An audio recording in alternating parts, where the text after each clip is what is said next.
खबर कानपुर देहात में मां बेटी की सनसनीखेज मौत की, क्योंकि अवैध अतिक्रमण हटाने के दौरान झोपड़ी में जलकर मां बेटी की कल मौत हो गई थी। कानपुर में थोड़ी देर में मृतका का अंतिम संस्कार किया जाएगा। मां और बेटी का शव कानपुर देहात के रूरा थाना इलाके में उस जगह लाया गया है जहां सोमवार को दोनों की मौत हुई थी। मृतका का परिवार अपनी मांगों को लेकर अड़ा हुआ था। जब तक मांगे पूरी नहीं होंगी अंतिम संस्कार नहीं किया जाएगा। यूपी के डिप्टी सीएम ब्रजेश पाठक ने कल वीडियो कॉन्फ्रेंसिंग के जरिए मृतका के परिवार से बात की। उनके आश्वासन के बाद ही परिवार शव लेने को तैयार हुआ। तो मृतका का परिवार अपनी मांगे पूरी होते हुए ही शव लेने को तैयार हुआ है। कल डिप्टी सीएम ब्रजेश पाठक ने मृतका के बेटे शिवम से बातचीत की और उन्हें इंसाफ का भरोसा दिलाया। हेलो, नमस्कार सर। हाँ नमस्ते।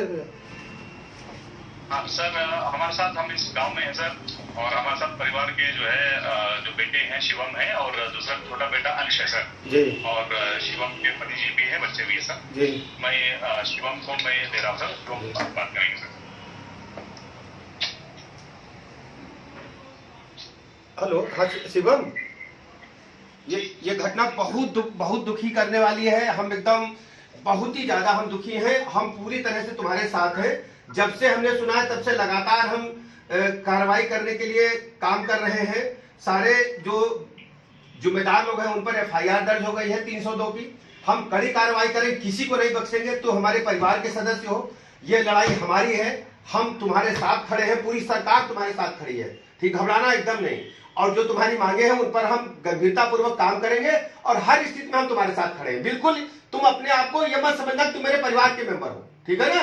एकदम घबरा, इसमें कड़ी से कड़ी कार्रवाई होगी। हम सख्त से सख्त सजा दिलाएंगे। जो भी दोषी हैं हम किसी को नहीं छोड़ेंगे और जो दोषी हैं उनकी पुष्टे भी याद करेंगे। इतनी कड़ी कार्रवाई कराएंगे। आप हमारे परिवार के मेंबर हो। हम बिल्कुल भी ऐसी घटनाओं को बर्दाश्त नहीं करेंगे और ये हमारी जिम्मेदारी, पूरे प्रदेश के आप हमारे भाई हो। हर स्थिति में एक एक व्यक्ति को हम कड़ी सजा दिलाएंगे। घबराने की जरूरत नहीं है। इतनी बड़ी दुखद घटना है कि मेरा मतलब इतना ज्यादा मैं दुखी हूं, मैं इसका बयान नहीं कर सकता। बहुत दुखद घटना है और जितने भी मतलब इसका निंदा की जाए वो कम है। हम तो ईश्वर से प्रार्थना करते हैं कि हमारे परिवार को जो असहनीय पीड़ा मिली इसको सहने की ताकत दे और हर स्थिति में हम रहेंगे। अब माता जी का, हमारी बेटी जो गई है उसको मतलब जो भी हम कर सकते हैं कड़ी से कड़ी सजा दिलाएंगे उन लोगों को जिन लोगों ने इस प्रकार की घटना का करने का प्रयास किया है और अंजाम दिया। हम कड़ी से कड़ी सजा दिलाएंगे। तो डिप्टी सीएम ब्रजेश पाठक की इस बातचीत के बाद परिवार शव लेने को तैयार हो गया। क्या बोला मृतका का पुत्र और कानपुर पुलिस कमिश्नर, सुनिए। मैंने उनसे कहा था मुझे सीएम साहब से मुलाकात कराइए और जो भी अपराधी हैं उनको त्वरित मतलब तुरंत जेल में या जो भी उनके साथ खिलाफ कार्रवाई जो है उससे तुरंत करवाइए। उसके बाद जो हमें आवास दिलाइए और जमीन का पट्टा कराइए और सरकारी नौकरी दिलाइए और 1-1 करोड़ का मुआवजा राशि हम दोनों भाइयों को अलग अलग दिया जाए। उसके बाद पापा को पेंशन। तो दोनों जो है भाई है इनके, और दोनों भाइयों को भी जो है वो गनर की व्यवस्था उपलब्ध करा दी जाएगी व्यक्तिगत सुरक्षा के लिए। गांव में भी पीएससी जो है उसमें लगाई जाएगी। जो क्योंकि परिवार बहुत गरीब है और भूमिहीन परिवार है, तो इनको भी जो है वो पट्टे के लिए आवश्यक कार्रवाई किया जा रहा है। जो भी यहाँ पे जमीन अवेलेबल है दोनों को जो है पट्टा उनको उपलब्ध कराया जाएगा। ये प्रोसेस जो है शीघ्र ही शुरू कर दी जाएगी। तो कानपुर के इस पूरे विवाद में यूपी में राजनीतिक रंग भी ले लिया है। चूंकि मृतका ब्राह्मण परिवार से थी इसीलिए इसे जातीय रंग दिया जा रहा है। जब से भारतीय जनता पार्टी की सरकार बनी है, ब्राह्मणों को निशाना बनाकर चुन चुन कर मारा जा रहा है।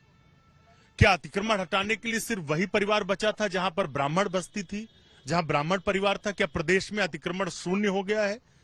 तो ये सीधे तौर पे सरकार की एक सुनियोजित तरीके से साजिश है। मैं समझता हूँ सवाल इसका नहीं है कि जाति कौन थी। सवाल ये घटना कितनी दर्दनाक घटना घटी और किसकी लापरवाही है। आप बुलडोजर लेकर के पहुंच जाएंगे, किसी भी घर पहुंच जाएंगे, कोई नोटिस नहीं देंगे, कोई सूचना नहीं देंगे। बताइए, वो ब्राह्मण पीड़ित गरीब परिवार जो बकरी पाल करके अपना जीवन जीता था, तन पर पहनने के लिए कपड़े भी नहीं थे, आपने कोई नोटिस नहीं दिया। आज ये मैं समझता हूँ कि छोटी घटना नहीं है, देश की बड़ी घटना है जब एक माँ और बेटी को धू धू करके जलना पड़ा।